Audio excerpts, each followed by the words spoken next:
예레미야 12장 1절부터 6절까지 하나님의 말씀입니다. 여호와여, 내가 주와 변론할 때에는 주께서 의로우시니이다.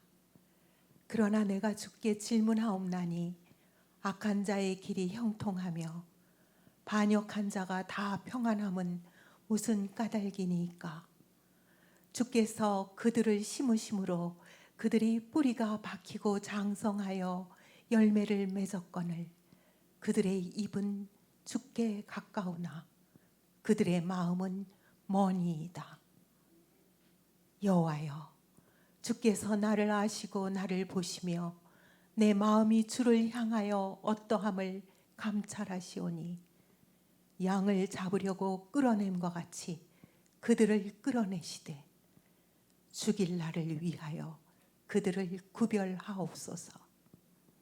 언제까지 이 땅이 슬퍼하며 온 지방의 채소가 마르리이까? 짐승과 새들도 멸절하게 되었사오니 이는 이 땅 주민이 악하여 스스로 말하기를 그가 우리의 나중 일을 보지 못하리라 함이니이다. 만일 네가 보행자와 함께 달려도 피곤하면 어찌 능히 말과 경주하겠느냐? 네가 평안한 땅에서는 무사하려니와 요단강 물이 넘칠 때에는 어찌하겠느냐? 네 형제와 아버지의 집이라도 너를 속이며 내 뒤에서 크게 외치나니 그들이 네게 좋은 말을 할지라도 너는 믿지 말지니라. 아멘. 아멘. 하나님. 고통은 누구에게나 아프고 힘이 듭니다. 그런데 고통이 견디기 어려운 까닭은 고통을 혼자서 짐을 져야 한다는 외로움 때문입니다.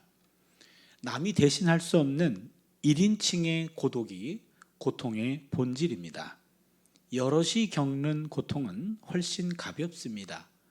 여럿이 함께 맞는 벌은 때론 놀이와도 같을 수 있습니다. 그러나 고통을 홀로 짊어져야 한다면 그 고독의 고통은 이루 말할 수 없을 만큼 심각할 것입니다. 고독의 고통을 온몸으로 살아낸 예언자가 있습니다. 우리는 오늘 그 고독의 예언자를 만나려고 합니다. 예레미야는 어떻게 하나님이 그러실 수가 있습니까? 하면서 절규합니다.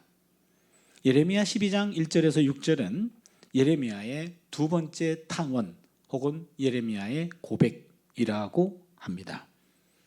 12장 1절을 보시면 야훼여 내가 주와 변론할 때에는 주께서 의로우시니이다. 그러나 내가 주께 질문하옵나니 악한 자의 길이 형통하며 반역한 자가 다 평안함은 무슨 까닭이니까? 하나님께 따지고 있습니다. 내가 하나님께 따질 때마다 하나님은 늘 의로우신 분이었는데 그러나 한 번 더 따지겠습니다. 하나님 어떻게 악한 자가 형통하고 반역한 자가 다 평안합니까? 이게 뭡니까? 하나님께 따집니다. 여기 변론하다라는 말은 이것은 법적 용어입니다. 내용으로 봐서 단순한 불평 수준을 뛰어넘어서 따지고 고소하고 있습니다. 예레미야의 불평은 시시비비를 가리는 고소 단계에 이르게 되었다고 볼 수 있습니다. 예언자는 자신을 부르신 하나님께 불평하는 정도가 아니라 그 하나님을 고소하고 있습니다. 여기서 제기된 의인의 불행 그리고 악인의 행복, 이 수수께끼 같은 현실적인 문제는 구약 성경에서 자주 볼 수 있는 주제입니다.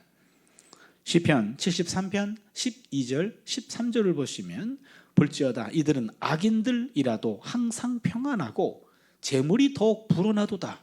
내가 내 마음을 깨끗하게 하며 내 손을 씻어 무죄하다 한 것이 실로 헛되도다. 악인들이 더 평안하고 재물들은 더 불어납니다. 나는 의로운 사람으로 살려고 노력하지만 헛되구나. 그런데 악인의 불행과 의인의 불행, 의인의 불행과 악인의 행복이라는 이런 주제는 구약 성경에서 예언자로서는 예레미야가 처음으로 문제를 제기합니다. 2절을 보시면 주께서 그들을 심으심으로 그들이 뿌리가 박히고 장성하여 열매를 맺었거늘 그들의 입은 주께 가까우나 그들의 마음은 머니이다. 여기 보시면 하나님이 그 악한 사람들을 심으셨어요. 뿌리가 박히게 했습니다. 장성하게 했고요. 성장시켰고 열매를 맺게 했습니다. 우리가 어제 나누었던 나무 생각나시죠? 하나님이 악한 사람들을 나무 취급하셨네요. 나무는 의인을 가리킨다고 그랬잖아요. 예레미야 17장 7절로 8절을 보시면 무릇 야훼를 의지하며 야훼를 의뢰하는 그 사람은 복을 받을 것이라. 그는 물가에 심어진 나무가 그 뿌리를 강변에 뻗치고 더위가 올지라도 두려워하지 아니하며 그 잎이 청정하며 가무는 해에도 걱정이 없고 결실이 그치지 아니함 같으니이다. 어떻게 하나님 악인을 의인 삼으셨습니까? 그러나 여기서 그들은 절대로 하나님을 진심으로 믿는 자들이 아닙니다. 그들은 입으로는 늘 하나님을 들먹이지만 마음은 중심은 하나님을 멀리하고 있습니다. 그들의 입은 주께 가까우나 그들의 마음은 머니이다. 인간인 예레미야가 보아도 보이는데 아주 경건한 채 하는 것이지 본심은 그렇지 않잖아요. 입술만 경건한 거잖아요, 하나님. 그런데 어떻게 인간의 중심을 꿰뚫어 보신다는 하나님이 그들의 경건 가면으로 가려진 본 모습을 모를 리 없지 않습니까? 하나님 지금 왜 그러십니까? 라고 따지고 있습니다. 탄원 씨의 주요 요소인 자신의 무고함, 난 적어도 이 사건에 관한 한 무고합니다. 죄가 없습니다. 라는 무죄 선언이 나옵니다. 3절을 보시면 야훼여 주께서 나를 아시고 나를 보시며 내 마음이 주를 향하여 어떠함을 감찰하시오니 양을 잡으려고 끌어냄과 같이 그들을 끌어내시되 죽일 날을 위하여 그들을 구별하옵소서. 예레미야가 보기에 처벌받아 마땅한 사람들은, 악한 사람들은 처벌받지 않고 오히려 고난받는 쪽은 하나님에 의해서 부름받았고 하나님의 충실한 종이었던 예레미야 자신이었던 겁니다. 예레미야는 고향 사람들에 의해서도 생명의 위협을 느꼈습니다. 예레미야 11장 21절을 보시면 야훼께서 아나돗 사람들에게 대하여 이와 같이 말씀하시되 그들이 네 생명을 빼앗으려고 찾아 이르기를 너는 야훼 이름으로 예언하지 말라 두렵건대 우리 손에 죽을까 하노라. 아나돗은 예레미야 고향입니다. 예레미야의 고향 사람들도 예레미야를 죽이려고 합니다. 예레미야는 악인을 처벌해 달라는 기도를 하고 있는데 그리고 그의 기도를 마감합니다. 양을 잡으려고 끌어냄과 같이 그들을 끌어내시되 죽일 날을 위하여 그들을 구별하옵소서. 죽여달라고 얘기합니다. 나를 죽이려고 하는 그 사람들을 하나님이 죽여주십시오. 지금 기도가 아주 거칠어집니다. 4절을 보시면 언제까지 이 땅에 슬퍼하며 온 지방의 채소가 마르리까? 짐승과 새들도 멸절하게 되었사오니 이는 이 땅 주민이 악하여 스스로 말하기를 그가 우리의 나중 일을 보지 못하리라 함이니이다. 여기 보니까 이제 4절에 보면은요 악한 사람들의 행실이 여기 기록이 됩니다. 이 악한 사람들 때문에 인간 공동체 생활을 파손시킬 뿐만 아니라 온 땅의 자연 질서도 파괴시키고 있습니다. 지금까지 언급된 악인의 정체가 4절 하반절에서 드러나는데 이 땅 거민입니다. 유다 백성입니다. 그들은 그가 우리의 나중 일을 보지 못하리라 하며 은밀히 말하면서 죄의식은커녕 오히려 악행을 즐기고 있습니다. 그들은 뒤에서 말합니다. 하나님이 절대로 보지 못해요. 하나님도 그냥 가만히 계셔. 왜 그럴까요? 전도서 8장 11절을 보니까 악한 일의 징벌이 속히 실행되지 않으므로 인생들이 악을 행하기에 마음이 담대하도다. 이거예요. 악을 행할 때 하나님이 가만히 있지 않고 나를 벌할까 봐 두렵고 떨리는 마음으로 한번 저질렀는데 아무런 일이 생기지 않아요. 그러면서 점점 더 담대해집니다. 디도서 1장 16절을 보시면 저희가 하나님을 시인하나 행위로는 부인하니 가증한 자요 복종치 아니하는 자요 모든 선한 일을 버리는 자니라. 하나님을 시인해요. 행위로는 부인합니다. 말로는 하나님을 말하지만 그들의 삶은 하나님과 상관이 없습니다. 그들은 하나님이 인간의 감추어진 의도를 간파하시고 올바르게 평가하신다는 점을 말로는 인정하지만 삶으로는 부인하고 있습니다. 그들은 입술로는 하나님을 들먹이지만 속으로는 하나님과 무관한 가치관을 가지고 있습니다. 사실 자신들이 악하고 패역한 삶을 살아도 별 탈이 없습니다. 아니 오히려 더 잘 살고 있어요. 그들에게 하나님의 존재와 능력이 부인되는 것은 어쩌면 당연한지도 모릅니다. 이런 자들을 우리는 실제적 무신론자라고 얘기합니다. 이론적인 무신론자들은 이론적으로 하나님의 존재를 부정하기 때문에 공동체, 신앙 공동체 안에 들어오지 않습니다. 하나님을 부인하는 무신론자들입니다. 그런데 실제적인 무신론자들은 신앙 공동체 안에 있어요. 때로는 우리가 하나님을 입술로 얘기하지만 고백하지만 내 삶 속에서 하나님의 가치관에서 벗어날 때 그때가 우리는 실제적으로는 무신론자라는 얘기입니다. 그러기에 이 땅 백성, 유다 백성이라고 하는 것은 이 예레미야의 대적은 이방 나라 사람이 아닙니다. 같은 동족입니다. 하나님을 같이 믿는 사람들이에요. 그런 사람들이 오히려 실제적으로는 무신론자 같은 삶을 살아가는 그들 때문에 예레미야는 고통당하고 있습니다. 시편 4절을 보면 악인은 그의 교만한 얼굴로 말하기를 야훼께서 이를 감찰하지 아니하신다 하며 그들의 모든 사상에 하나님이 없다 하나이다. 이처럼 악인이 형통해지는 현실은 예레미야에게 쉽게 이해될 수 없습니다. 여기서 예레미야가 고민하는 것은 악인의 불의한 행위가 아니고 악인이 형통해지도록 방치하고 있는 하나님의 통치 방식이에요. 하나님 지금 뭐 하십니까? 하나님 그러시면 안 되잖아요. 아니 지금 악한 사람들이 나를 좀 쫓아다니면서 의도적으로 고의적으로 나를 넘어뜨리려고 하고 해코지하고 나를 죽이려고 하는데 적어도 그것만큼은 막아주셔야 되잖아요. 하나님 지금 뭐 하고 계십니까? 라고 하나님께 따지고 있어요. 어떻게 하나님이 그러실 수 있습니까? 예레미야의 절규에 하나님이 동문서답으로 답을 하십니다. 그게 5절입니다. 하나님의 첫 번째 대답입니다. 5절입니다. 만일 네가 보행자와 함께 달려도 피곤하면 어찌 능히 말과 경주하겠느냐? 네가 평안한 땅에서는 무사하려니와 요단 강물이 넘칠 때에는 어찌 하겠느냐? 책망이에요. 지금 예레미야에 대해서 하나님이 그래 많이 아프냐? 예, 아픕니다. 많이 힘드니? 예, 힘듭니다. 내가 네 마음 알아. 요 정도만 해줘도 마음에 좀 풀릴 텐데 그게 아니라 너 지금 뭐하니? 이렇게 얘기한 거예요. 너 지금 뭐하니? 내용을 보세요. 강물이 넘칠 때라는 말은요, 히브리 원어로 보면 숲속으로라는 말로 번역이 가능합니다. 그렇다면은 요단 강가 숲에는 이 당시 사자가 숨어 있었어요. 오늘 본문을 보시면 네가 평안한 땅에서는 무사하려니와 요단 강물이 넘칠 때에는, 이 말은 뭐냐면 요단 숲을 들어가야 된다 이 말인데요. 요단 숲에는 이 당시에 사자들이 많았습니다. 어떻게 하냐고요? 성경에 나와 있어요. 예레미야 49장 19절을 보니까 보라, 사자가 요단강의 깊은 숲에서 나타나듯이. 제가 이스라엘 요단강은요 한 10번 정도 간 것 같아요. 지금 가면은요 나무도 물도 별로 없고 숲도 없고요, 그냥 허허 벌판이에요. 거기에 사자 나타나면 아마 그 사자 온전치 못할 겁니다. 그런데 지금은, 그 당시에는 숲이 우거졌고 거기에 사자들도 있었다. 그 바로 예레미야 시대였습니다.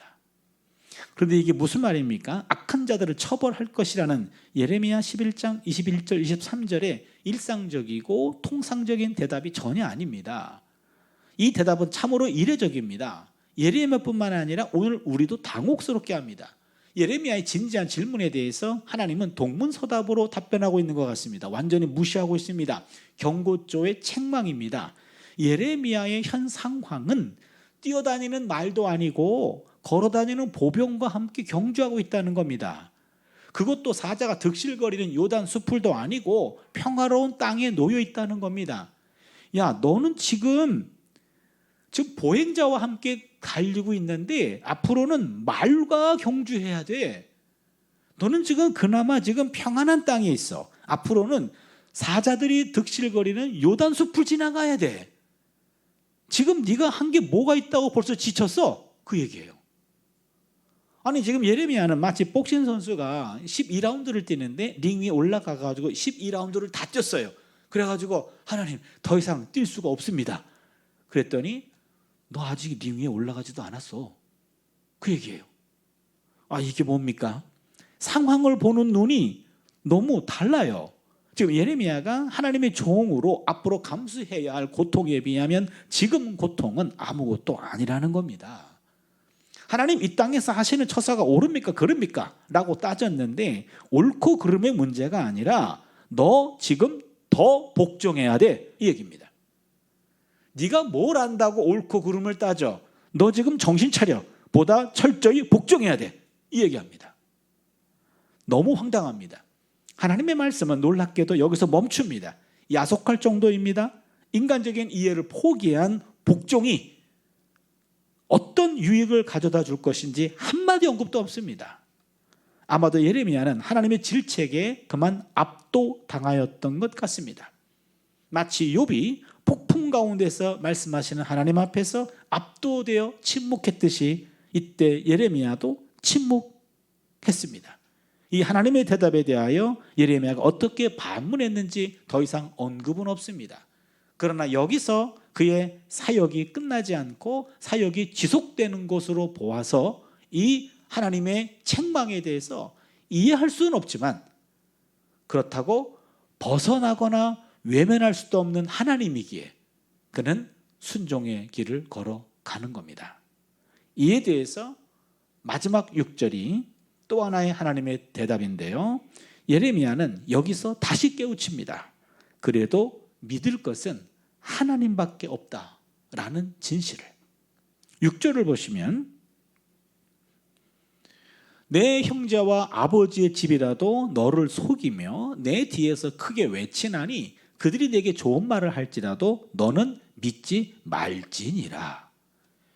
예레미야의 고통은요, 외적인 요인인 타인과의 갈등과 주변 환경뿐만이 아니었습니다. 내부적으로는 가족 내에서도 지속이 됩니다. 지금 외부 사람들과 분쟁과 논쟁 속에서 지금 외롭고 힘듭니다. 이해가 되지 않습니다. 특별히 악한 사람들이 의도적으로 예레미야를 넘어뜨리려고 하고 제거하려고 하는데 그들은 점점 형통하고 난 점점 어려워져요. 하나님 이게 뭡니까? 그랬더니 뭐야 더 복종해 라고 야단만 맞았어요. 그리고 하시는 말씀이 아무도 믿지 말라, 가족도 믿지 말라고 이렇게 얘기합니다. 가족은 밖에서 받은 온갖 스트레스와 수모를 포근하게 내 편이 돼가지고 이해해주고 품어주는 곳입니다. 이 안식처가 가족입니다. 가족은 너무나 소중한 대상입니다. 가족은 희망의 원천이고 힘의 원천입니다. 명태한 사람들도 혹은 좌절을 경험한 사람들도 가족이 있다는 이유 하나만으로도 제기하는 경우가 수없이 많습니다. 그만큼 가정은 소중한 것입니다. 그런데 이제 가족도 신뢰할 수 없는 지경에 이르게 되었습니다. 하나님은 예레미야에게 가족도 믿지 말라고 준엄하게 경고하고 있습니다. 사실 예레미야는 모든 사람들의 저주거리가 되어야 됐습니다. 예레미야 15장 10절을 보시면 내게 재앙이로다 나의 어머니요 어머니께서 나를 온 세계에 다투는 자와 싸우는 자를 만날 자로 나오셨도다. 내가 구워주지도 아니하였고 사람이 내게 꾸이지도 아니하였건만은 다 나를 저주하는도다. 예레미야와 만나는 사람들은 하나같이 예레미야를 조롱하고 비방하고 저주하고 있습니다. 예레미야가 당하는 따돌림과 저주는 여기서 끝나지 않습니다. 그의 친한 벗도 그를 버리고 그를 공격합니다. 예레미야 20장 10절을 보시면은요, 내 친한 벗도 다 내가 실족하기를 기다리며 그가 혹시 유혹을 받게 되면 우리가 그를 이기게 우리 원수를 갚자 하나이다. 친한 벗들도 예레미야를요 해코지하고 있어요. 예레미야에게 함정을 파놓고 예레미야를 제거하려고 합니다. 이게 뭔 일입니까? 예레미야는 온갖 고통을 철저하게 홀로 견뎌내야만 했습니다. 사회와 가족과 친구들과의 친밀한 교제와 필요한 도움이 완전히 차단됐습니다. 고독한 삶만이 예레미야에게 주어진 겁니다. 그러면 어쩌란 말입니까? 그 누구도 신뢰할 수 없다면 누구를 믿고 살란 말이죠? 하나님의 대답은 분명합니다. 사람이 아니요 하나님 나만을 믿어라. 이 얘기였어요. 사실 사람은 믿음의 대상이 아닙니다. 사람은 사랑과 사귐의 대상일 뿐입니다. 시편 146편 3절과 5절을 보시면요, 귀인들을 의지하지 말며 도울 힘이 없는 인생도 의지하지 말지니 그의 호흡이 끊어지면 흙으로 돌아가서 그날에 그의 생각이 소멸하리로다. 야곱의 하나님을 자기의 도움으로 삼으며 야훼 자기 하나님에게 자기의 소망을 두는 자는 복이 있도다. 예레미야가 의지해야 할 분은 오직 하나님 한 분밖에 없습니다. 고향과 친척과 아버지 집을 떠나 내가 내게 지시할 땅으로 가라. 하나님 아브라함에게 명령하셨습니다. 그래서 고향이라는 것은 지연의 보호막이고, 그리고 친척과 아버지 집은 혈연의 보호막입니다.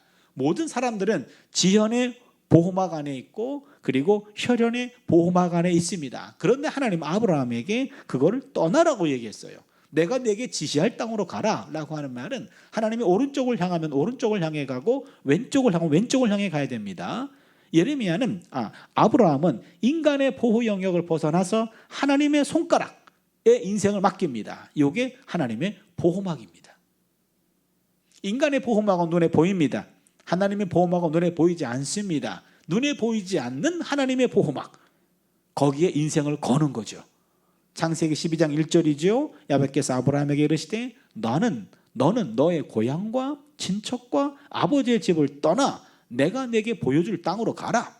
아브라함은 인간의 보호막인 고향과 친척과 아버지 집을 떠나고 하나님 한 분하고만 동행하는 삶으로 부름을 받은 겁니다. 하나님의 사람은 하나님과 단둘만 있는 그 고독의 자리를 거리끼지 않습니다.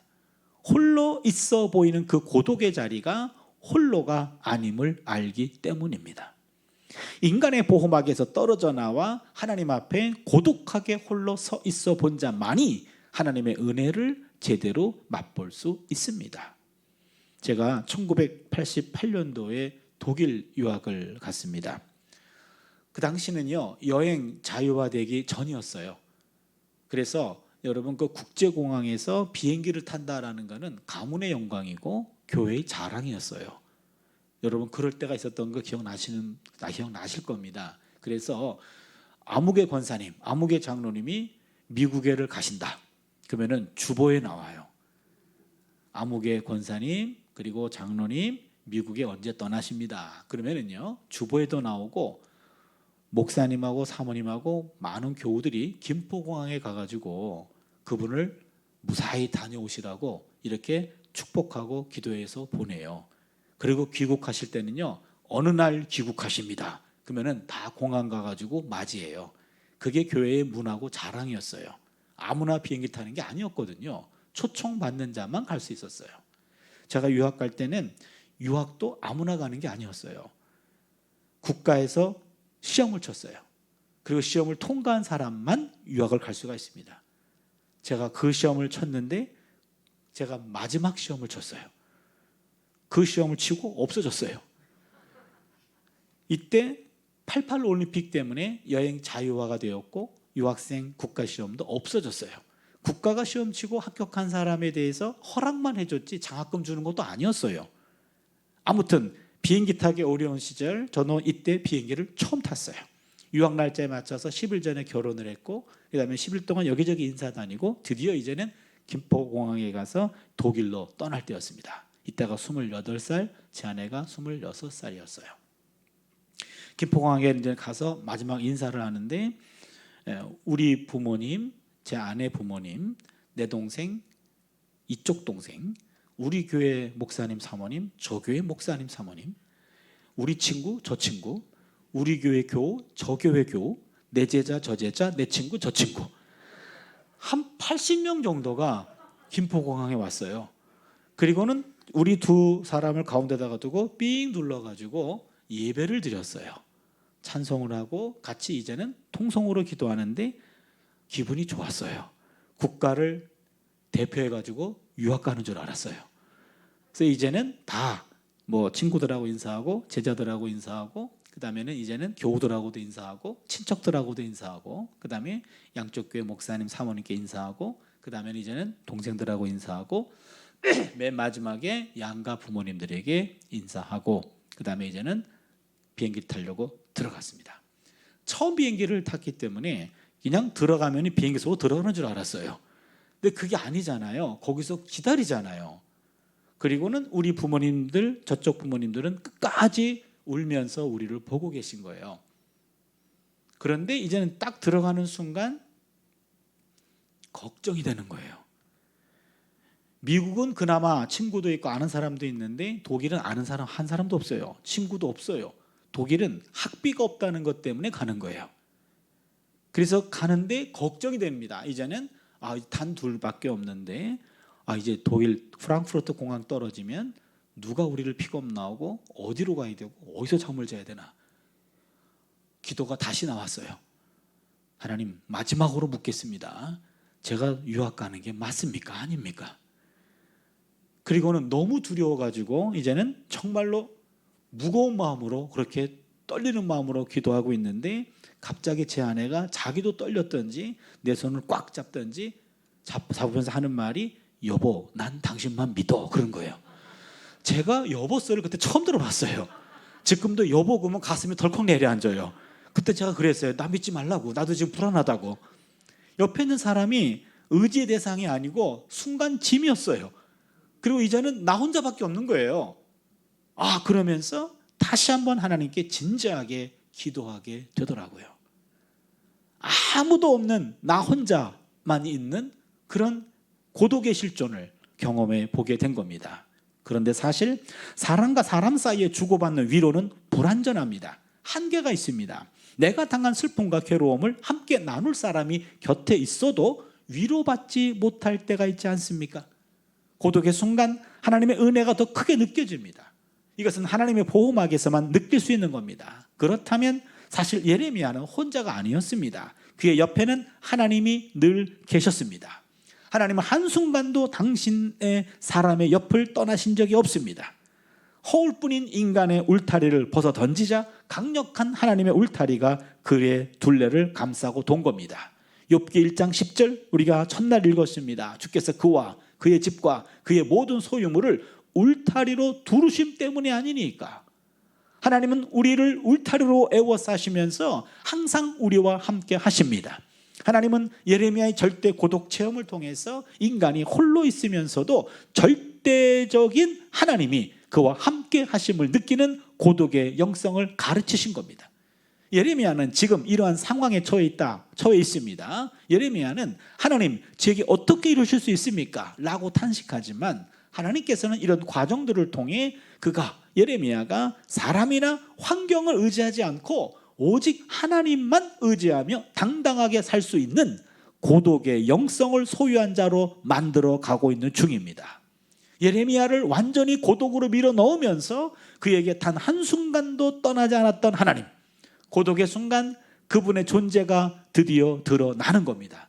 모든 사람이 다 떠나고 모든 것이 다 꺾여서 철저히 홀로 된 상태, 이것이 바로 고독의 상황입니다.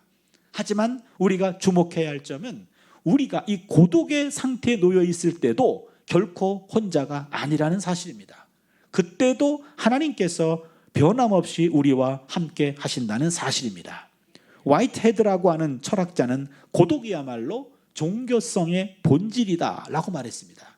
쉽게 풀이하면 사람에게는 자기 자신이 철저하게 혼자가 되었을 때 자기 존재의 바탕이신 하나님과 홀로 대면하고 싶어하는 갈망이 생겨난다는 겁니다. 그때야 비로소 하나님을 제대로 더욱 확실히 볼 수가 있습니다. 이때 우리가 배우는 것이 고독의 영성입니다. 그래서 우리는 예레미야를 고독의 영성을 지닌 예언자라고 부릅니다. 고립과 고독은 구분돼야 됩니다. 고독은 고립이 아닙니다. 고독과 고립은 비슷하지만 같지는 않습니다. 고립이 신체적 단절을 의미한다면 고독은 정신적 단절을 의미합니다. 고독하라는 말은 고립되라는 말이 아닙니다. 고립된다고 고독한 것이 아닙니다. 군중 속에 고독이란 말이 있듯이 사람이 아무리 많아도 마음이 외로운 겁니다. 가끔 사람들이 없어 고독하기보다 사람들과 함께 있을 때 더 고독한 때가 있습니다. 그리스도인들은 고립되지 말고 고독해야 됩니다. 외로움을 느끼지 않고도 혼자 있는 법을 배워야 됩니다. 고립은 타율적 고독이고 고독은 자율적 고립입니다. 고독은 병이 아니고 오롯하게 자신에게만 집중할 기회입니다. 외로움과 고독도 구분되어야 됩니다. 외로움은 사람이 없어 쓸쓸한 감정입니다. 고독은 스스로 혼자 있겠다는 감정입니다. 외로움은 정서적 감정이고 고독은 영적 감정입니다. 외로움은 사람 앞에 홀로 있는 것이고 고독은 하나님 앞에 홀로 있는 겁니다. 우리는 사서 외로울 필요는 없지만 스스로 고독할 줄은 알아야 됩니다. 외로우면 외롭기 때문에 사람을 찾아갑니다. 고독하면 고독하기 때문에 하나님을 찾아갑니다. 신학자 폴 틸리히도 외로움과 고독을 구분합니다. 외로움은 모든 것으로부터 단절되는 데서 오는 홀로 있음의 고통이지만 고독은 내 존재의 근원과 하나됨에서 오는 희열을 누리는 홀로 있음의 영광이다 라고 얘기했습니다. 외로움은 혼자 있는 고통이지만 고독은 혼자 있는 즐거움이에요. 여러분 가끔 그런 거 있잖아요. 혼자 있을 때 즐거움. 제 아내가 가끔 그런 얘기해요. 차씨들 다 나가 그럽니다. 그러면 자기 혼자 있을 때 너무 즐겁다는 거예요. 식사 준비할 것도 없고 뭐 챙길 것도 없고 나만의 행복을 좀 누리게 해다오. 차씨들 다 나가. 그럴 때가 있어요. 바로 그거는 외로움이 아니라 고독입니다. 혼자 있는 고통이 아니라 혼자 있는 즐거움이죠. 외로움에 사무치는 이들은 많지만 고독이야말로 외로움의 치유자라는 사실을 아는 이는 드물어요. 하나님의 현존 앞에 고요히 앉아있는 성 프란시스코, 막달라 마리아를 그린 그림을 보면 그들은 홀로 앉음을 통해서 영원한 고향집에 당도하는 것 같습니다. 외로움은 혼자 있어서가 아니라 홀로 서지 못해서 느끼는 고통이에요. 고독은 의연하게 홀로 서는 힘을 키우는 시간입니다. 혼자여서 외롭고 두려운 게 아니라 모든 시간과 생각을 혼자 만끽할 수 있다는 것만으로도 고독은 매력적입니다. 외로운 고립을 충실한 고독으로 전환시키는 것만으로도 큰 힘이 솟습니다. 오늘 고독의 영성을 통해 제가 고립과 고독은 다르고 외로움과 고독은 다르며 오히려 고독의 영성은 우리가 반드시 성취해야 되고 반드시 내 것으로 만들어야 될 영성입니다. 왜냐하면 어차피 우리는 마지막 고독의 순간을 경험하고 하나님의 품에 안기게 되고 이 고독의 영성을 갖고 있다면 홀로 있는 그 순간이 외롭거나 고립된 시간이 아니라 충만한 시간임을 배울 수 있는 경험이기 때문에 이 고독의 영성은 누구에게나 필요합니다. 우리가 의지하는 것, 그것이 물질입니까? 힘입니까? 건강입니까? 명예입니까? 지위입니까? 자식입니까? 이 모든 것들로부터 내려놓음이 시작되는 순간 하나님은 우리의 문제를 접수하시고 결제의 답안을 주십니다. 인생의 가지치기는 우리에게 하나님 한 분밖에 없음을 알려주는 하나님의 은총이기도 합니다. 하나님은 한순간도 내 주변을 떠나신 적이 없어요. 그런데 나와 하나님 사이에 내가 의지하는 것들이 너무나 많았습니다. 물질도 있고 때로는 힘도 있고 건강도 있고 명예도 있고 지위도 있고 자식도 있고 이 모든 것들 때문에 하나님이 보이지 않았어요. 그런데 이 모든 것들이 나를 떠나갑니다. 다 떠나가서 아무도 없어요. 아무도 없는 순간 하나님은 그때 웃으시면서 이제 내가 보이니? 그런 거예요. 나는 네 주변을 한순간도 떠난 적이 없었는데 너와 나 사이에 네가 믿고 의지하는 것들이 너무나 많았어. 그것들 때문에 내가 보이지 않았는데 이제 그것들이 인생의 가지치기를 통해 다 떠났는데 이제는 내가 보이니? 고독의 영성으로 무장하면 하나님 한 분만으로도 충분하고 만족할 수 있습니다. 그 경지에 도달하면 우리 주변의 모든 것들은 덤으로 주어진 선물입니다. 여러분, 똑같은 대상인데 그 대상이 왜 나를 서운하게 해? 왜 나를 섭섭하게 해? 그게 아니라 그 대상 자체가 선물이에요. 선물은 요구하지 않습니다. 그저 감사할 뿐입니다. 선물은 욕구의 대상이 아닙니다. 감사의 대상일 뿐입니다. 주변의 모든 사람들이 감사의 선물입니다. 따라서 고독은 비움의 자리가 아니라 채움의 자리입니다. 고독은 비움 속에서 채움을 발견합니다. 모든 사람은 결국 주변의 모든 것들로부터 멀어지게 됩니다. 인생은 이별의 연속입니다. 이별 훈련입니다. 교우도 이별합니다. 부모도 이별합니다. 친구도 이별합니다. 때로는 자녀도 이별합니다. 그리고 배우자도 이별합니다. 결국 모두 떠나고 나 혼자만 남습니다. 결국 누구나 홀로 남습니다. 사실 알고 보면 그 고독의 영성을 가지고 살다가 하나님 품에 안기는 겁니다. 그래서 그 어떤 영적 자산보다 중요한 것은 고독의 영성입니다. 고독의 영성이 부족하면 고립감을 느끼고 외로움의 늪에 빠집니다.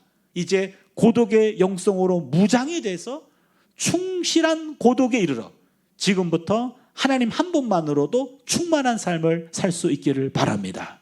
고독의 영성이 남의 영성이 아니라 우리의 영성이 되어야 지금부터 이것으로 충만하다면 자식을 탓하지 않고 친구를 탓하지 않고 누구를 탓하지 않고 나 혼자만으로도 충분하지만 내 주변에 있어주는 그들이 선물로 느껴지고 고맙게 느껴집니다. 고독의 영성, 어차피 마지막 순간에 가장 필요한 영성인데 이 땅에 누구라도 있는 동안 고독의 영성으로 무장된다면 옆에 사람에게 부담 주는 것이 아니라 옆에 사람에게 은혜를 주고 옆에 사람들을 품어가면서 더 풍성한 삶을 살아낼 줄로 믿습니다. 우리 한 사람 한 사람 고독의 영성으로 오늘도 새로워지는 그런 복된 삶 될 수 있기를 주님의 이름으로 축원합니다. 기도합니다. 하나님, 예레미야가 주변에 있는 친구들과의 관계 그리고 사회 속에서의 대인관계 속에 철저히 고독을 느꼈고 때로는 그것이 고립으로 외로움으로 그를 애워쌌습니다. 이 모든 아픔과 고통을 보듬어 안고 품어주어야 할 가족도 예레미야를 이해하지 못했고 예레미야 주변에는 아무도 없었습니다. 근데 하나님은 그 순간을 안타까워하기보다는 오히려 지그시 웃으셨습니다.